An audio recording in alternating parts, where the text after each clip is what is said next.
Hace varios domingos vimos como Pablo nos animaba a tener un comportamiento como es digno del Evangelio, y lo que significaba eso era que teníamos que estar firmes, que tenemos que ser valientes, defendiendo nuestra fe sin asustarnos, sabiendo que podemos ser perseguidos a causa de Cristo, porque no solo nos ha sido concedido creer en Él, sino también padecer por Él.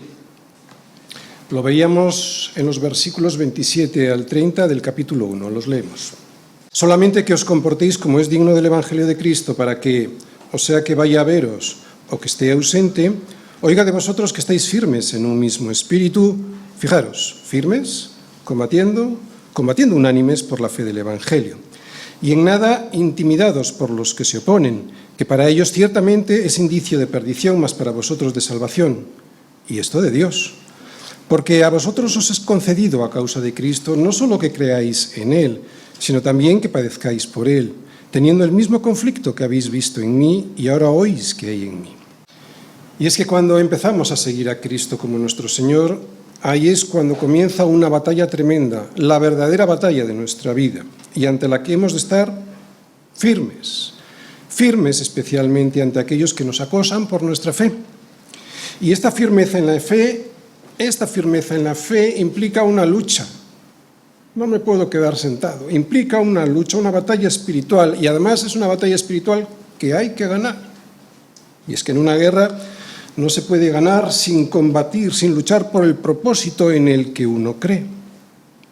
Y tampoco se puede ganar sin estar firmes, firmes en la pelea que se pelea. O sea, no vale con ganar una o dos batallas y luego ya despistarme con las cosas de este mundo, cosas que por muy inocente y honestas que puedan ser, y que muchas veces lo son, ¿no? Porque todo me es lícito, pero no todo me conviene, todo me es lícito, pero no todo edifica. Sabemos que el diablo puede usar esas cosas cuando no están dentro de la voluntad de Dios, del propósito de Dios para nuestras vidas. Nos puede usar para entretenernos de lo importante que es vivir ocupados de nuestra salvación con temor y temblor. No que vayamos a perder nuestra salvación. Si somos hallados en Cristo, eso es imposible, sino que nuestra responsabilidad, una vez que recibimos el regalo de la salvación, es estar ocupados con ese regalo de la salvación que nos fue dado por gracia, con todas las obligaciones que ese regalo que hemos recibido tiene. Lleva implícito una serie de obligaciones con nosotros mismos, con nuestros familiares, con nuestros amigos. Por eso dice, ocupaos con temor y temblor. Por lo tanto, no es una guerra para cobardes, tampoco es una guerra para flojos, es una guerra, como todas las guerras, para valientes. No hay nada más valiente en este mundo que un cristiano. Para hombres y mujeres que están dispuestos a luchar primero y permanecer en pie después. Para hombres y mujeres que están dispuestos a pelear todas las batallas que sabemos que tenemos por delante, que nos van a venir en una guerra que tenemos por delante. Aquí nadie nos engaña. Nadie nos engaña, lo acabamos de leer en los versículos del 27 al 30. Así pues, combatiendo, firmes, pero tampoco se puede ganar una pelea, aunque estemos combatiendo así firmes, sin estar unánimes con el resto de los soldados. ¿Por qué? Pues porque un ejército con sus soldados disparando sin control, sin una estrategia conjunta que nos indique hacia dónde tenemos que disparar, con un ejército así de desorganizado en el que unos disparan hacia arriba y otros disparan hacia abajo, sin seguir las órdenes de nuestro comandante en jefe, con una congregación así, la lucha de cada uno de nosotros es mucho más difícil, yo diría, que imposible. De ahí la importancia de la unidad en la Iglesia. Así que hay que pelear firmes y unánimes, porque estamos en un ejército todos juntos. Hay que pelear firmes, unánimes y sin temor, porque nos ha sido concedido a causa de Cristo no solo que creamos en Él, sino que también padezcamos por Él como un regalo de Dios a los suyos. Versículo 27. Solamente que os comportéis como es digno del Evangelio de Cristo, para que, o sea que vaya a veros, o que al ser condenado a muerte, recordad, estaba en la cárcel, o al ser condenado a muerte esté ausente, oiga de vosotros que estáis firmes en un mismo espíritu, combatiendo unánimes por la fe del Evangelio. Y sigue diciendo, capítulo 2, versículos del 1 al 4, por tanto, Si hay alguna consolación en Cristo, si algún consuelo de amor, si alguna comunión del Espíritu, si algún afecto entrañable, si alguna misericordia, si todo esto lo tenéis, si ya lo habéis conseguido, ahora, dice Pablo, completad mi gozo, sintiendo lo mismo, teniendo el mismo amor, unánimes, sintiendo una misma cosa. ¿Cómo se consigue? Versículo 3. Nada hagáis por contienda o por vanagloria, antes bien, con humildad, estimando cada uno a los demás como superiores a él mismo, no mirando cada uno por lo suyo propio, sino cada cual también por lo de los otros. O sea que Pablo aquí nos enseña no solo lo que necesitamos hacer para luchar contra aquellos que se oponen a nuestra fe, estando firmes, recordáis, unánimes y sin temor, sino que ahora nos exhorta a estar unidos entre nosotros, unánimes sintiendo una misma cosa. ¿Para qué? ¿Por qué esto es necesario? Para procurar no pelearnos entre nosotros, porque es la única manera de construir la Iglesia, en amor, a través de la humildad, que es lo que hoy nos va a mostrar Pablo con el ejemplo de Cristo. Y es que si un reino está dividido contra sí mismo, tal reino no puede permanecer. Esto es una obviedad.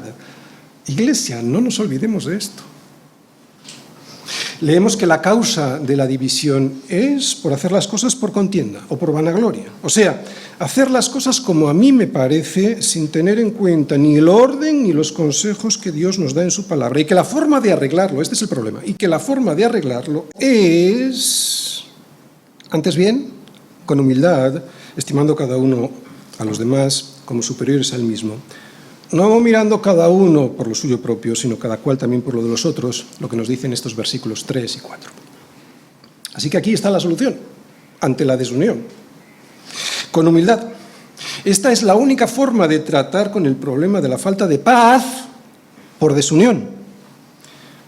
En estos versículos tenemos el motivo por el que no hay paz y por lo tanto unidad en el mundo, ni en la Iglesia a veces.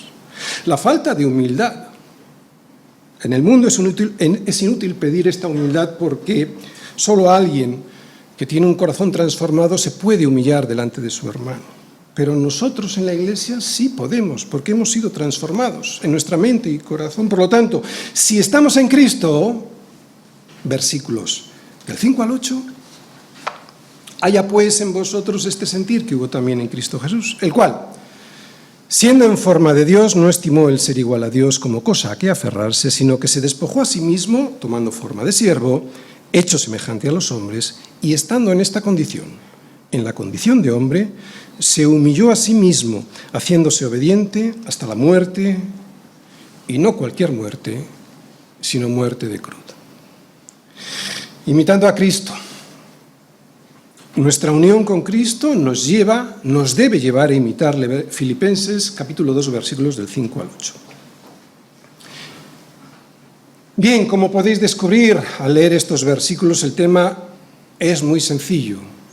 La imitación de Cristo. Y el esquema de la predicación de hoy va a ser el siguiente. Primera parte, recordando la importancia de la unidad. Segunda parte, las dos naturalezas completas de Cristo. Tercera parte, la autohumillación del Señor como ejemplo para nosotros. Primera parte, la importancia de la unidad. Bien, hemos visto que Pablo le pide a los filipenses que sintiesen una misma cosa y por lo tanto que no hicieran nada por contienda o por vanagloria. Que para vivir en unidad en la Iglesia tenemos que olvidarnos de los intereses personales nuestros, de cada uno, y que las contiendas y la vanagloria son la raíz de la división. Pablo nos advierte que estas son las cosas que producen división en la Iglesia. Pablo valora enormemente la unidad dentro de la Iglesia, la unidad que solo se da en Cristo. Por eso, y si Él lo hace así, si Él le da esta importancia, nosotros debemos prestar mucha atención a lo que hoy nos va a decir en su palabra. Fijaros, Él les dice a los filipenses, lo hemos estado viendo, no lo dice en estos versículos, lo hemos visto desde el inicio de la carta y además lo sabemos por la historia. Estoy muy contento con vosotros, filipenses. Tenéis una comunión increíble, tenéis amor entre vosotros y también compasión los unos por los otros. Yo lo he visto desde el principio, lo he visto desde que fundamos la iglesia en Filipos. Amáis a los hermanos, aunque no los conozcáis, hasta el punto de sostenerles con vuestras ofrendas, como hicisteis con los hermanos en Jerusalén. Y también lo habéis hecho así conmigo cuando lo he necesitado, como ahora, cuando estoy en la prisión aquí en Roma. Pero quiero que deis un paso más. No me vale con eso. Quiero que completéis mi gozo. ¿Cómo? Pues sintiendo lo mismo, teniendo el mismo amor, unánimes, sintiendo una misma cosa. Y lo que esto significa es que, filipenses, no solo que tenéis que caminar juntos, físicamente juntos, sino con un mismo objetivo. Tenéis que tener un mismo pensar y tenéis que sentir lo mismo. Si lo hacéis así, si conseguís esta unidad, entonces completaréis mi alegría. Es lo que les está diciendo Pablo. Todo esto ya lo explicamos en un sermón anterior, pero quiero repetirlo.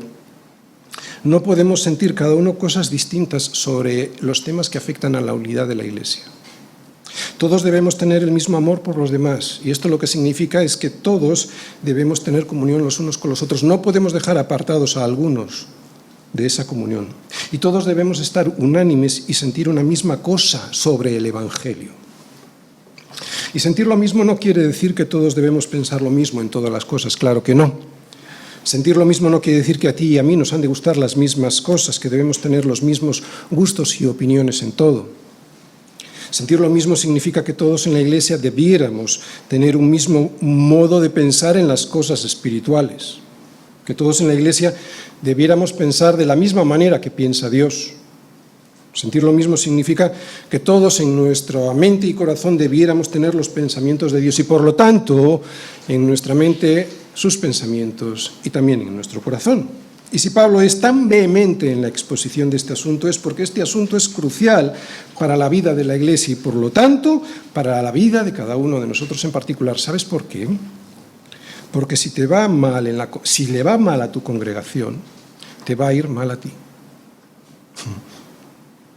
Si le va mal a tu congregación, nos irá mal a cada uno de nosotros. Y para conseguir la unidad, vemos que Pablo contrapone las contiendas y la vanagloria, que nos dice que son la raíz de la división, a la humildad. Contiendas y vanagloria frente a la humildad. Lo vamos a ver en los versículos del 3 al 4. Nada hagáis por contienda o por vanagloria. Antes bien, aquí está el contraste, con humildad. ¿Os veis el contraste?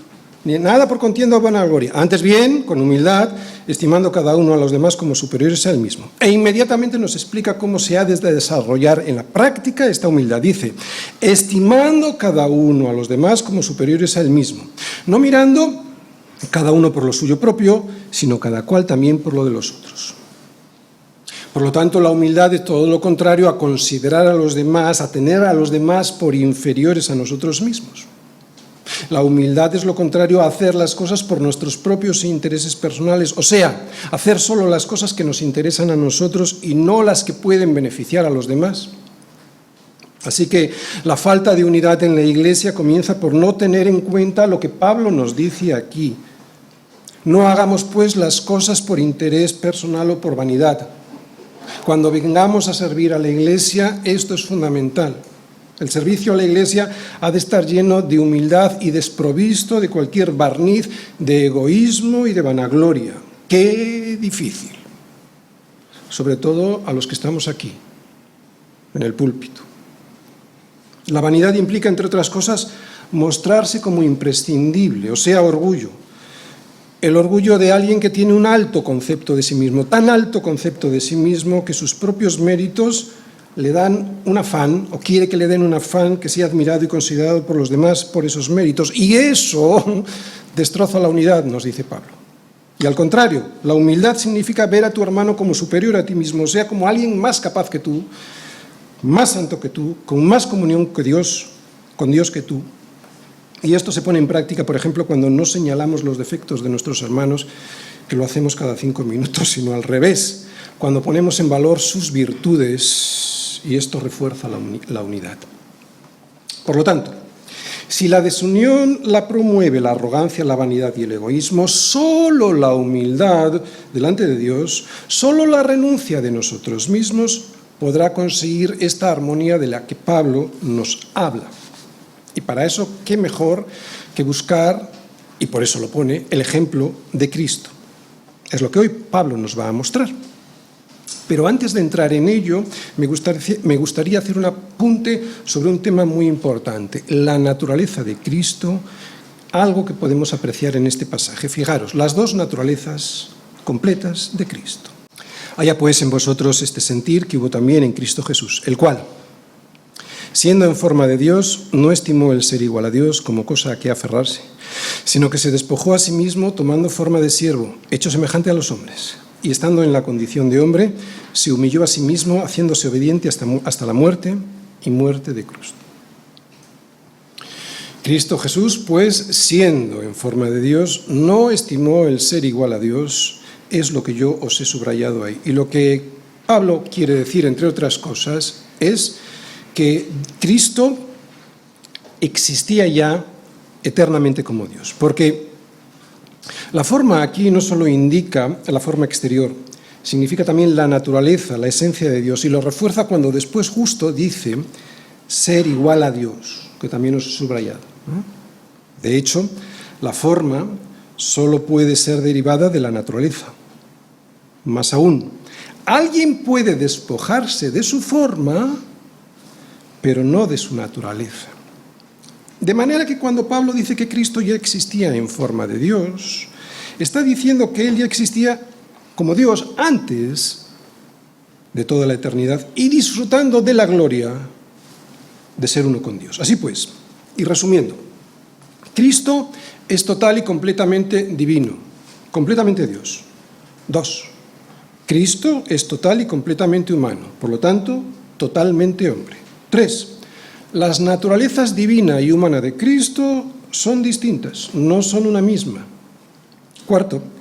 Sin embargo, estas naturalezas divina y humana de Cristo están completamente unidas en una sola persona.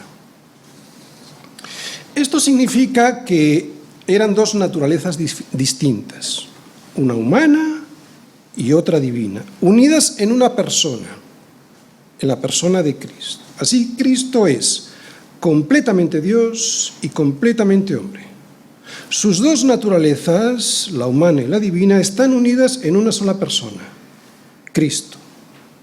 Él no es dos personas, Él es una persona, completamente Dios y completamente hombre, hijo de Dios e hijo del hombre, lo que le hace único.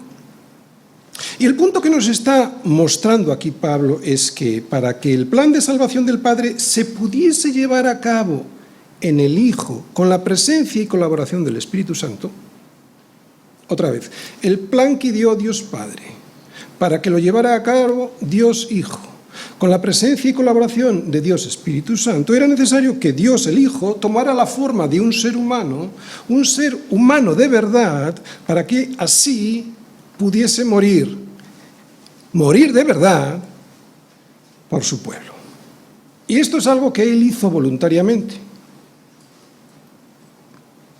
El Hijo ha sido siempre verdaderamente Dios, consustancial, o sea, con la misma sustancia, la misma esencia que el Padre.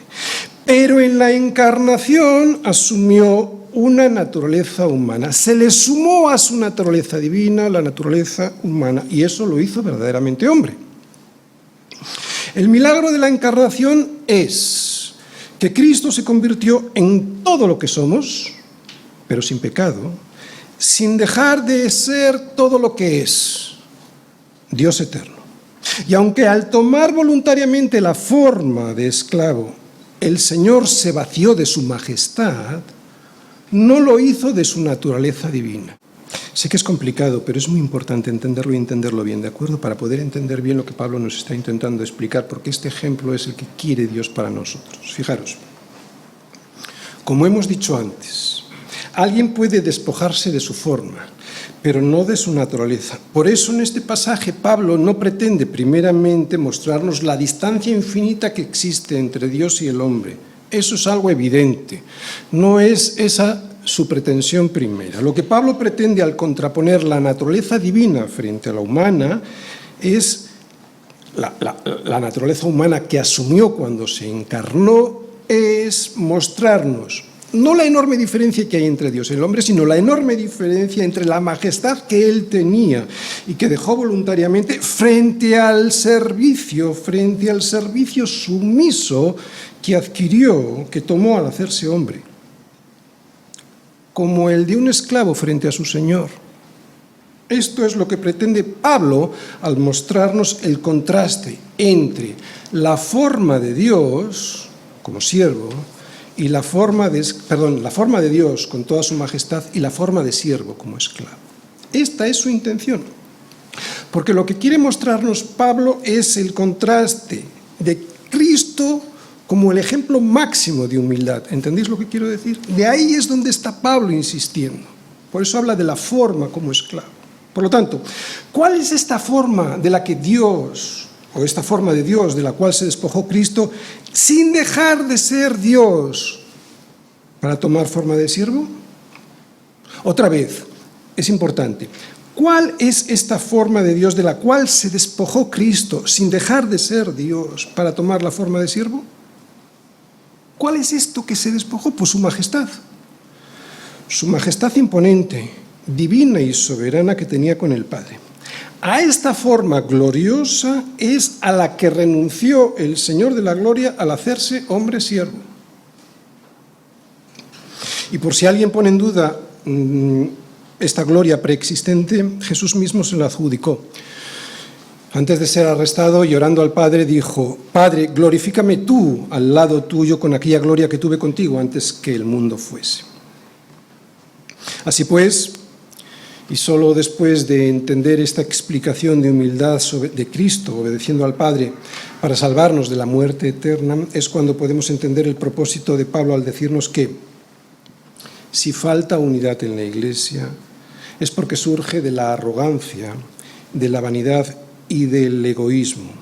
Y solo la humildad, como la de Cristo, dejando todo lo que Él era en el cielo para asumir la forma humana, que eso es un desprecio para Dios, solo la humildad frente a esta arrogancia, solo renunciando a uno mismo y a nuestros derechos, como Cristo lo hizo renunciando a la gloria que disfrutaba en los cielos, llegaremos a tener la armonía en la Iglesia que Pablo anhelaba para los filipenses, ¿entendéis? De ahí la insistencia en comparar esa forma que renunció Cristo, toda su gloria, para poder obedecer. Resumiendo, Pablo dice: completad mi gozo, sintiendo lo mismo, teniendo el mismo amor, unánimes, sintiendo una misma cosa. Pero Pablo, ¿cómo podemos hacer eso, Pablo? Bueno, pues siguiendo el ejemplo de Cristo, lo vamos a ver. Tercera parte, la autohumillación del Señor como ejemplo. Bien, yo creo que no hay pasaje en todo el Nuevo Testamento más impresionante y que mejor refleje la persona y la obra de Cristo. Estos 3 versículos que vamos a leer junto a los 3 siguientes muestran de forma magistralmente imponente la humildad primero de los 3 primeros versículos y la posterior exaltación del Hijo de Dios. Escuchad y prestad atención. Versículos del 5 al 11. Haya pues en vosotros este sentir que también hubo en Cristo Jesús, el cual, siendo en forma de Dios, no estimó el ser igual a Dios como cosa a que aferrarse, sino que se despojó a sí mismo tomando forma de siervo, hecho semejante a los hombres. Y estando en la condición de hombre, se humilló a sí mismo, haciéndose obediente hasta la muerte y muerte de cruz. Por lo cual,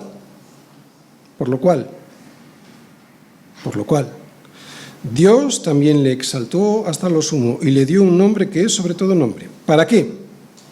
Para que en el nombre de Jesús se doble toda rodilla de los que están en los cielos y en la tierra y debajo de la tierra, y toda lengua confiese que Jesucristo es el Señor, para gloria de Dios Padre. Os he pedido que os fijaseis, que prestaseis atención. ¿Os habéis fijado en la belleza y profundidad de estas palabras? Estamos acostumbrados a leerlas y probablemente por eso, al estar acostumbrados, no nos sorprendemos. Y es que probablemente lo que acabamos de leer sea un himno cristiano. No sabemos si compuesto por Pablo o por los cristianos primitivos. Lo que probaría que los primeros cristianos no solo cantaban los salmos que tenemos en las Escrituras, sino que componían canciones sobre Cristo, sobre su obra, sobre su persona, para cantar en sus congregaciones. Así que lo que podemos aprender, y aún antes de entrar en profundidad en estos versículos, en lo que nos quieren enseñar estos versículos, es que los himnos primitivos que cantaban los primeros cristianos no eran canciones como algunas composiciones que hoy conocemos, que menos bíblicas son cualquier cosa y más bien parecen canciones románticas de un hombre hacia su mujer o viceversa. No, estos himnos antiguos eran composiciones que exaltaban a Cristo, que buscaban exaltar su vida, su muerte y su resurrección, en definitiva, composiciones que se centraban en Cristo y en la obra de Él, exaltándole. Y es que en muchos casos, sobre todo por estar acostumbrados, en nuestros países cristianos, hemos perdido la seriedad y el respeto por Cristo. ¿Y cómo lo demostramos? Cantando cualquier cosa que nos haga sentir bien, pero que no refleja lo importante que la Biblia dice de Él. Estemos atentos, no porque las canciones que salgan por internet, por muy bonitas que nos suenen y nos lleguen al corazón, no todo lo que se canta por ahí es correcto bíblicamente. Bien, pero hoy vamos a entrar en el fondo del asunto de estos versículos y los vamos a leer del 5 al 6. Fijaros. Haya pues en vosotros este sentir que hubo también en Cristo Jesús, el cual, siendo en forma de Dios, no estimó el ser igual a Dios como cosa a que aferrarse. Bien, lo que vemos es que Cristo no se aferró, nos muestra Pablo que Cristo no consideró el ser Dios como un privilegio al que agarrarse y que por supuesto le correspondía para evitar el sacrificio inmenso que significaba morir en nuestro lugar, cargando con todas nuestras culpas, con todas nuestras ofensas y pecados, y separándonos, pues, por esas culpas y esas ofensas del Padre, y sufriendo por ello de una manera que jamás podremos comprender.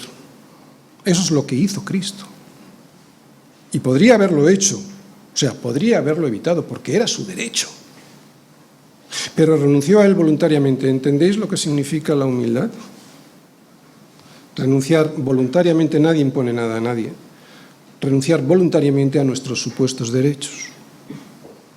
Podría haber mantenido el derecho y el privilegio de conservar toda su majestad, esa de la que se vació al despojarse de su forma para tomar forma de esclavo. No de su naturaleza, como hemos dicho, porque siguió siendo Dios.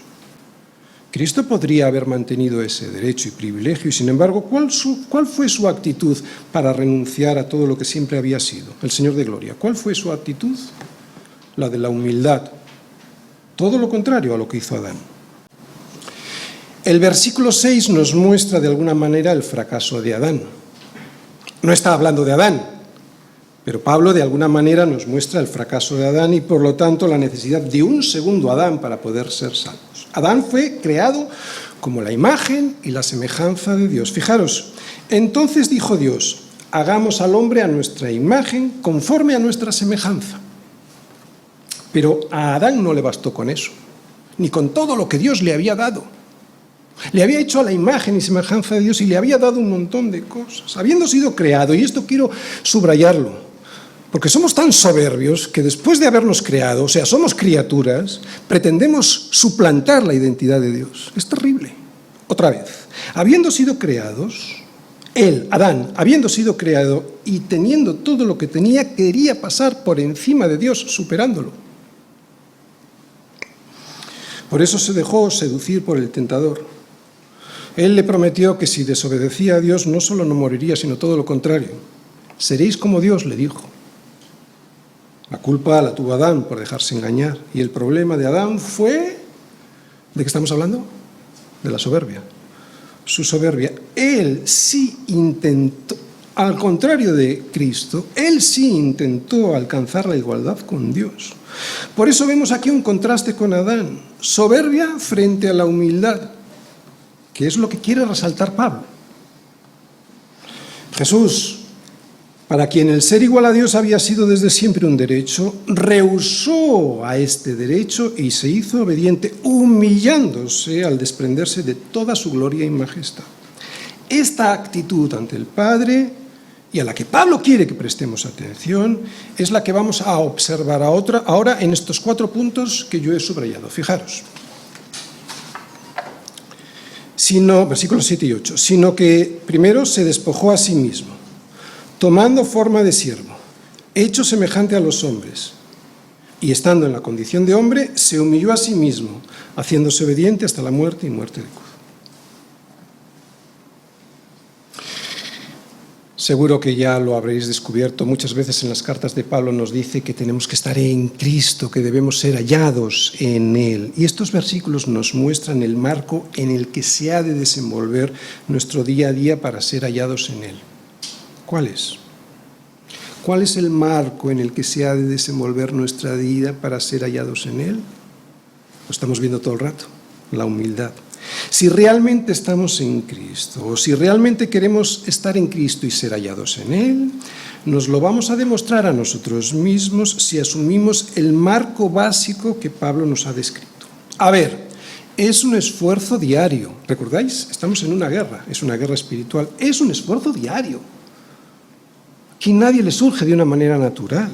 Tenemos que recordar que estamos en una guerra espiritual. Es una guerra fundamentalmente contra nuestra antigua naturaleza, que quiere volver a mandar en el trono del que la hemos destronado cuando pusimos a Cristo en él. Es un esfuerzo diario. Nunca lo olvides para no relajarte, que ese es el gran problema. Es un esfuerzo diario, pero este esfuerzo diario, mira que te mando que te esfuerces y seas valiente. No temas ni desmayes, porque yo, tu Dios, estaré contigo donde quiera que tú vayas. Esto que el Señor le dijo a Josué antes de entrar a conquistar la tierra prometida, esto jamás lo podremos realizar con nuestras armas, en nuestras fuerzas. Esta batalla diaria no la podemos ganar usando nuestros propios instrumentos, nuestros propios recursos. Seríamos destrozados, derrotados si pretendemos ir en la carne, sino que dependemos de Cristo, de las virtudes de Cristo mismo. Pastor, pero no lo entiendo. ¿Cómo puedo depender de Cristo? ¿Cómo puedo hacer eso en mi vida? ¿Cómo puedo ser hallado en Él? ¿Cómo puedo no marcharme después de haber llegado y enfriarme? Hechos 2:42. Necesitamos perseverar en la doctrina de los apóstoles, en la comunión unos con otros, en el partimiento del pan y en las oraciones. No es tanto ni tan difícil. Esto es la Iglesia, estos 4 puntos. Si perseveras en la doctrina de los apóstoles, en la comunión unos con otros, o sea, si te congregas, en el partimiento del pan, que es lo que vamos a hacer dentro de unos momentos, y en las oraciones, entonces estarás en Cristo. Y al estar en Cristo vendrá esta humildad del Señor que vemos aquí. Surgirá de una forma natural. ¿Por qué? Porque estaremos en Él, como está el pámpano unido a la vid, y la savia surgirá. No es nada excepcional, o sí, depende cómo lo miremos. Es así como puedes ser hallado en Cristo. La autohumillación del Señor está basada en lo que tuvo que dejar y que no tenía por qué haber hecho. Descendió del cielo, que era su ambiente natural, para terminar en el pozo en el que nos encontrábamos.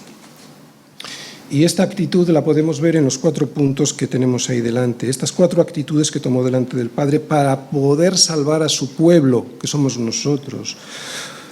Por cierto, como el marido debe hacer con su esposa, ¿no? Por eso el matrimonio consiste en este reflejo de la actitud de Cristo con su Padre, con su Iglesia, perdón. ¿Cuál es la actitud de Cristo con su Iglesia? Sino despojarse a sí mismo para salvarla. Tomar una forma de siervo para sustentarla, ¿no? Bien, vamos punto por punto. Primero, se despojó a sí mismo. Lo que esto significa es que se vació de su majestad y gloria. Pero la encarnación, como ya hemos dicho, no anuló sus atributos divinos. ¿Recordáis? Era Emmanuel. ¿Qué significa Emmanuel? Dios con nosotros. Dios. Otra vez, no, el vaciarse de su gloria y majestad no significa que anuló sus atributos divinos. Era Emmanuel, Dios con nosotros, siguió siendo plenamente Dios y sin embargo fue verdaderamente hombre. Que se despojó a sí mismo lo que significa es que en vez de retener lo que le correspondía, se desprendió de ello en obediencia para poder salvar a su pueblo. Lo repetimos, no se vació de sus atributos divinos como por ejemplo eternidad, infinitud, inmutabilidad u omnipotencia. De lo que se vació fue de su gloria. Jesús nunca dejó de ser Dios. De lo que Él se despojó fue de su posición al lado del Padre. Segundo, tomó forma de siervo. Al obedecer al Padre para hacer lo que en su propósito eterno el Padre tenía pensado, lo que había decretado, que era salvar al hombre de sí mismo, de nosotros mismos, Cristo se convirtió en su esclavo. En su esclavo. Esta palabra que a nosotros nos ofende, en realidad no es ofensiva. En realidad lo que significa esta autohumillación es que quieres obedecer a un Señor, sí, pero claro, es un Señor que es bueno, y como es bueno, quiere lo mejor para ti. En este caso, era salvar a su creación más preciosa, que era el hombre. Y la única manera de salvar a alguien es sirviéndole. No hay otra. La única manera de salvar a alguien es sirviéndole. Podemos hablar lo que queráis, podemos predicar lo que queráis. Solo podemos salvar como Jesús, sirviendo. Tercero, se hizo hombre. En obediencia al Padre asume la naturaleza humana, haciéndose hombre. Verdaderamente hombre, lo volvemos a repetir, no que se pareciera a un hombre. Él se hizo verdaderamente hombre, con todas las necesidades físicas que tienen los hombres. Por eso padeció, y lo vemos en las Escrituras, frío, calor, hambre, sed, sueño, cansancio. Claro, era verdaderamente hombre. No que se transformara en hombre dejando de ser Dios, no. Es que suma esa naturaleza, la del hombre, a la que ya era suya como Dios. Por lo tanto, Cristo fue verdaderamente hombre, aunque sin pecado, y verdaderamente Dios. Es en esto en lo que consiste el vaciamiento de Cristo. Y al hacerlo, claro, se autohumilla, pasando a sufrir todo lo que cualquier ser humano podría sufrir. Como ya hemos dicho antes, él sufrió frío, hambre, sed, calor, cansancio, sueño, y se vio sometido a tentaciones, aunque no cayó en ellas. Y es que sin ser hombre, y esto es muy importante, sin ser hombre, completamente hombre, él no nos podría haber representado para la salvación. Al igual que nosotros morimos en Adán, porque él fue nuestro representante en la caída, ahora podemos ser salvos en Cristo si somos hallados en él, si estamos escondidos en él, porque se hizo hombre. Porque se hizo hombre y pudo así representarnos a los que decidimos que Él sea nuestro representante en su muerte y en su resurrección. Por eso en el bautismo representamos la muerte, morimos a nosotros mismos, y la resurrección de Cristo. Esta es la misericordia de Dios con los suyos, que envió a su Hijo para que, en representación nuestra, por eso estamos hablando de que Cristo se hizo hombre, si no, no nos podría haber representado, en representación nuestra pudiera vivir en nuestro lugar a lo que nosotros es imposible que podamos cumplir, para que muriera por nuestros pecados, pagando por nuestras culpas, y para que podamos resucitar con Él a una nueva vida. Y para hacer esto, cuarto punto, se humilló a sí mismo. ¿Y cómo lo hizo? Lo pone ahí: haciéndose obediente hasta la muerte, y muerte de cruz. El Hijo obedeció al Padre, aunque eso le llevara a tener que morir, y como vemos ahí que insiste Pablo, no a morir cualquier muerte. Esta es la explicación corta de lo que Pablo nos dice en este versículo. Y la explicación un poquito más larga sería que Cristo vino para deshacer la desobediencia de Adán y para experimentar el juicio de Dios que Adán hizo caer sobre todos nosotros como el representante de la raza humana. Cuando llegamos aquí, siempre muchos de nosotros, incluso cuando ya lo sabemos, nos vuelve este asunto, ¿no? ¿Y por qué tuve que caer yo con él? ¿Por qué tiene que ser él mi representante? Lo hemos dicho en otros sermones y lo vuelvo a repetir: no nos podemos quejar de que nuestro representante Adán fallara en la prueba. Que si lo hacemos es como si cualquiera de nosotros, que estamos peor preparados para jugar al tenis que Rafa Nadal, nos quejáramos de que alguna vez nos haga perder a los españoles una final en Roland Garros. Si él es nuestro mejor representante, sería imposible que nosotros mejorásemos lo que él hace. Pero por eso asumimos que cuando él pierde, perdemos todos, y nadie se queja. Bueno, algunos se quejan, pero no entienden lo que es jugar al tenis también, ¿no? Así que Cristo, que es Dios, que preexiste como Dios, que siempre preexistió como Dios, al asumir nuestra naturaleza, se vacía de su gloria para obedecer y cumplir así, humildemente, el plan de salvación que el Padre había previsto para nuestro rescate. ¿Cómo? Pagando por ello. Y otra vez, esta humildad es nuestro ejemplo. Que Cristo se hizo obediente. A ver, atención, se hizo obediente al plan y a la voluntad de su Padre y que lo fue a lo largo de toda su vida. Aun cuando en el huerto de Getsemaní su naturaleza humana le pedía echarse para atrás ante semejante sacrificio, porque es que era hombre, completamente hombre, se inclinó en obediencia a su Padre y oró diciendo: Padre, si quieres, pasa de mí esta copa, pero no se haga mi voluntad sino la tuya. Así que vemos un doble contraste en estos versículos 7 y 8 sobre la humildad de Jesús. El contraste entre lo que es Él por naturaleza y la identidad que asumió por obediencia. El contraste entre lo que Él es por naturaleza y lo que asumió por obediencia. Esto es lo que se ve directamente. E indirectamente, ¿qué se ve? Ya lo hemos dicho. El contraste entre lo que el último Adán llegó a ser, desobediente y autosuficiente, frente a lo que había sido antes de la desobediencia, un siervo obediente a Dios. Humillarse, obedeciendo hasta morir en nuestro lugar. Humillarse hasta morir en nuestro lugar. Esto, como dice por ahí un anuncio, esto no tiene precio. Y no muriendo cualquier muerte. Pablo insiste, Pablo lo subraya. Pablo insiste en este punto de humildad, sino muerte de cruz, dice, casi nada. La muerte de cruz, sabemos por la historia, era la más horrenda y dolorosa de todas las muertes, y se reservaba a aquellos más despreciados de la sociedad. Por eso Pablo dice, no solo muerte, es que abunda, y muerte de cruz, para que lo recuerdes. Termino. Si estamos en Cristo, si somos hallados en Él, entonces esta unión con Cristo nos debe llevar a su imitación en todo. Y no es algo que podamos hacer en nuestras fuerzas, no podemos hacerlo en nuestras fuerzas, pero el Señor nos envía unos medios de gracia a través de su Iglesia para que podamos conseguirlo. Tenemos que imitarle en todo, especialmente en la unidad. ¿Sabes por qué? Especialmente en la unidad, porque es la base de la cual surgen el resto de las virtudes en nuestra santidad.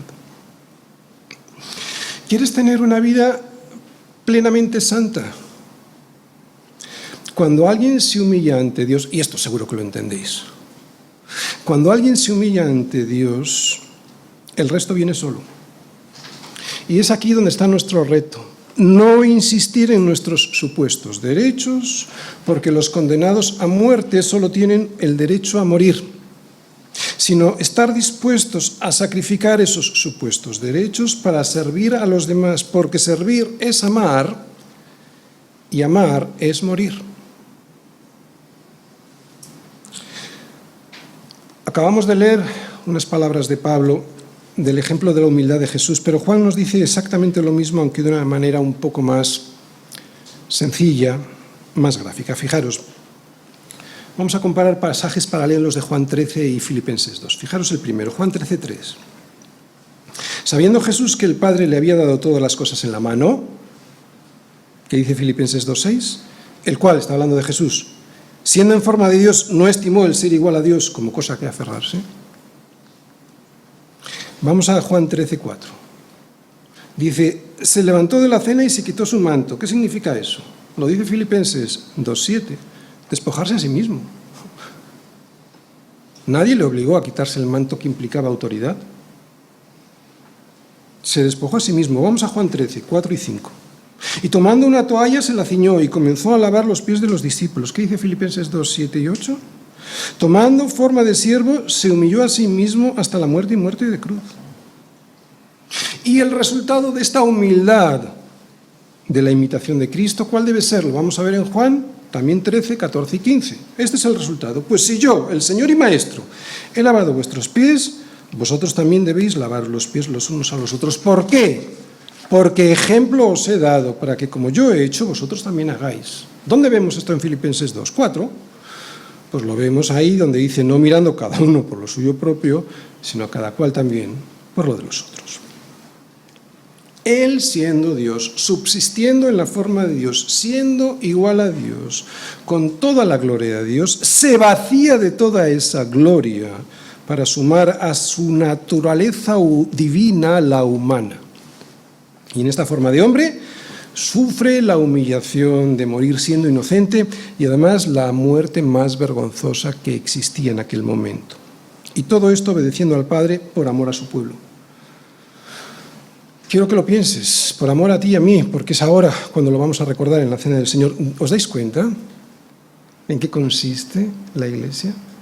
Perseverar en la doctrina de los apóstoles, en la comunión con los cuantos, en el partimiento del pan y en las oraciones. ¿Por qué? Porque es que nos olvidamos. En nuestra vida diaria nos olvidamos de lo que Cristo ha hecho. No nos olvidamos en nuestra memoria, es cierto. Ningún cristiano se olvida de lo que Cristo ha hecho en la cruz, pero sí que nos olvidamos en la vida diaria. Por eso la importancia de la Cena del Señor.